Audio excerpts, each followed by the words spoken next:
അവരുടെ പാരൻസ് അല്ലേ, റെസ്പെക്റ്റ് ചെയ്യണം അല്ലേ? പക്ഷേ ചില സമയത്ത് ഈ റെസ്പെക്റ്റ് മാറിയിട്ട് ഇൻ്റർഫറൻസ് ആയിട്ട് മാറുന്ന പോലെ എപ്പോഴെങ്കിലും ഫീൽ ചെയ്തിട്ടുണ്ടോ? ഒരു ചെറിയ ഡെസിഷൻ എടുക്കുന്ന സമയത്ത് പോലും അവരുടെ ഒപ്പീനിയൻസ് നമ്മൾ സൈലൻ്റ് ആയി നിൽക്കുന്ന സമയത്ത് അതിനെ ഡൗട്ട് ചെയ്യുന്ന പോലെ, അല്ലെങ്കിൽ നമ്മളുടെ ഇടയിലുള്ള ആർഗ്യുമെൻറ്റ്സിനൊക്കെ അവർ ഡീറ്റെയിൽ ആയിട്ട് അറിയുന്ന പോലെ.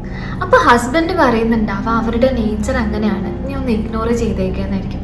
പക്ഷേ അപ്പോൾ വൈഫിൻ്റെ ഉള്ളിലുള്ള ഡൗട്ട്സ്, ഓക്കെ ഇത് നമ്മുടെ കൂടെ വീടല്ലേ, എന്തുകൊണ്ടാണ് നമുക്ക് വേണ്ട സ്പേസ് ഇവിടെ കിട്ടാത്തതെന്നുള്ളതായിരിക്കും. ഇവിടെ പാരൻസ് മോശമായതുകൊണ്ടോ ഹസ്ബൻഡ് വീക്ക് ആയതുകൊണ്ടോ ഒന്നും അല്ല. പാരൻസിന് നമ്മൾ കൊടുക്കേണ്ട ഇമ്പോർട്ടൻസ് നമ്മൾ കൊടുക്കുക ചെയ്യണം. പക്ഷേ അവിടെ ബൗണ്ടറി ക്ലിയർ അല്ലാത്തത് കൊണ്ടാണ് ഇങ്ങനെ വരുന്നുണ്ടാവുക. അവിടെ ഹസ്ബൻഡ് വൈഫിൻ്റെ റിലേഷൻഷിപ്പ് സർവൈവ് ചെയ്ത് പോകണമെന്നുണ്ടെങ്കിൽ അവിടെ ക്ലിയർ ആയിട്ടുള്ള ബൗണ്ടറീസ് തന്നെ വേണം. അത് പാരൻസിന് ഇമ്പോർട്ടൻസ് കൊടുക്കണം, അവരെ റെസ്പെക്റ്റ് ചെയ്യണം, എല്ലാം ഇമ്പോർട്ടൻ്റ് ആണ്. പക്ഷേ അവിടെ ക്ലിയർ ബൗണ്ടറി സെറ്റ് ചെയ്തിട്ട് സ്റ്റാർട്ട് ചെയ്യണം.